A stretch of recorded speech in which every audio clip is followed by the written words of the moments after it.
sommes aujourd'hui à Keur Massar pour voir l'état d'avancement des travaux, des projets de gestion des eaux pluviales, des projets d'assainissement. Et nous avons pu constater par nous-mêmes qu'il y a un état d'avancement très satisfaisant pour ce qui concerne le bassin versant Mbobes, où le projet intervient. Nous sommes aussi allés à Malika pour voir l'environnement du lac, mais aussi certains quartiers qui étaient très souvent impactés, pour voir quel dispositif à mettre en place en relation avec la Brigade nationale des sapeurs-pompiers, sous la coordination du préfet, pour pouvoir prendre en charge le problème de la gestion des inondations. Bon, déjà, on a pu constater par nous-mêmes qu'il y a les recommandations issues du Conseil interministériel présidé par M. le Premier ministre sont en train d'être mises en œuvre ici dans le département de Keur Massar, donc à savoir surtout le prépositionnement du dispositif de pompage avec la Brigade nationale des sapeurs-pompiers. Nous avons pu aussi avec l'ADM vérifier la fonctionnalité des ouvrages d'assainissement, mais particulièrement de la station qui se trouve au niveau du lac, où il y a une proposition qui est en train d'être étudiée pour voir comment accompagner peut-être le flux des eaux pour les rejeter en mer. Bon, il y en a beaucoup, déjà plus d'une dizaine donc à Keur Massar entre l'année dernière et cette année. Vous avez pu constater qu'avec l'entreprise Enan Chine, le travail aussi de l'ADEME, qu'on avance à très grand pas et à un rythme soutenu. Donc entre deux visites, moi j'ai constaté qu'il y a au minimum 4 bassins qui ont été réalisés et ça je m'en félicite. C'est les instructions du chef de l'État parce que Keur Massar fait partie des priorités de l'État du Sénégal pour vraiment dans la gestion des inondations apporter un soulagement. On ne pourra pas dire qu'il y aura un risque zéro, ça on ne peut pas le dire, mais vraiment on sent qu'il y aura un impact positif de ces travaux-là et que les populations vont le sentir. Voilà, donc pour toutes ces zones-là, il y a des zones où le projet va intervenir. Mais comme vous le savez, pour des travaux d'assainissement, on ne peut pas tout faire en une seule année ou en un seul mois. Donc ça demande du temps. Il y a beaucoup de zones qui vont bénéficier de ces travaux, mais dans le futur, ça aussi c'est le langage de vérité. Donc pour les zones où vous avez vu qu'il y a effectivement des travaux qu'on a pu démarrer, c'est des zones qui, même l'année dernière, ont pu vraiment être soulagées. Donc pour le reste, les travaux vont continuer parce que le projet, c'est jusqu'en 2026.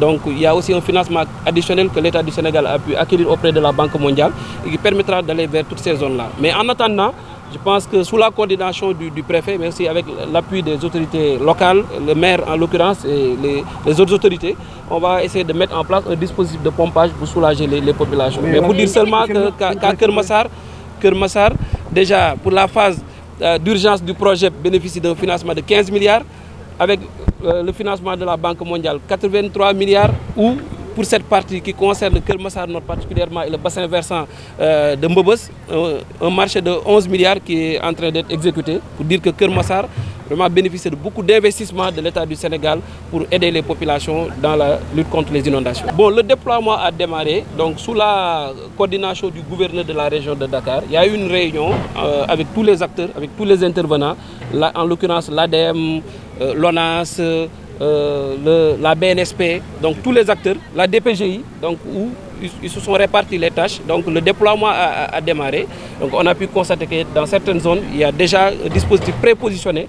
Donc pour le reste, ça se fera avec le temps. Donc on est en train de nous déployer et on espère d'ici quelques jours ou quelques semaines que tout le dispositif sera sur place. Donc c'est dans le cadre du PIS 2, c'est un projet qui est pris en charge dans le cadre du projet PIS 2 avec l'APIX. Donc les travaux du bassin BR3 sont en train d'être exécutés et on espère pouvoir terminer les travaux très bientôt. C'est un sentiment de fierté.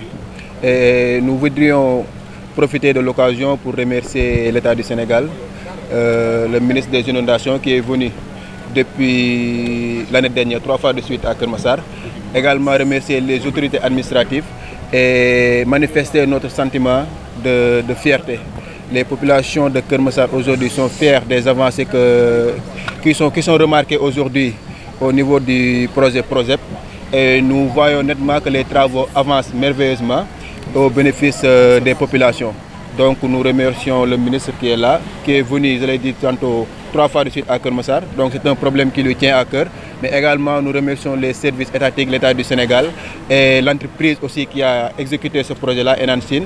Et c'est une satisfaction totale que nous avons aujourd'hui vraiment parce que les travaux de canalisation ont bien avancé à Keur Massar. Il y a une année, vous ne pouvez pas venir là. Et aujourd'hui, vous pouvez remarquer à vous-même, le sol est très sec. alors qu'il y a une année de cela, le sol était humide parce que la nappe phréatique était affleurante. Aujourd'hui, la nappe phréatique est en train d'être baissée, se baisse un peu partout à Keur Massar et c'est un grand soulagement pour nous parce que la commune de Keur Massar Nord et en général le département de Keur Massar a trop souffert des inondations qui ont eu lieu depuis pas mal de temps et avec l'appui, avec l'aide de l'État du Sénégal, avec le PROJEP, et je pense que ce problème-là sera un mauvais souvenir pour tous les Keur Massarois. Il y a des gens qui sont en train de revenir, mais il y a des gens aussi qui ont été indemnisés par l'État du Sénégal. Donc nous sommes en train de travailler avec les autorités administratives pour voir en tout cas quelle démarche nous allons prendre par rapport à ça. Et ce qu'on peut noter est qu'il y a une satisfaction générale des populations de Keur Massar. Honnêtement, tout le temps quand on passe devant les gens dans la rue, on nous dit que vraiment les travaux ont bien avancé. Il y a les pavés, il y a les canalisations. Donc c'est une satisfaction honnêtement et nous voudrons au nom des populations de Keur Massar, remercier l'État du Sénégal, remercier le ministre des Inondations Issakha Diop, remercier les autorités administratives pour ce bisou qu'ils ont fourni aux populations de Keur Massar qui ont tant souffert des inondations. Je pense que c'est un mauvais souvenir. Qu'est-ce que nous attendons? Peut-être que mettre en place un dispositif de pompage pour les zones qui ne sont pas encore concernés par ces travaux-là. Le ministre l'a dit tantôt, il y a une autre phase qui va venir.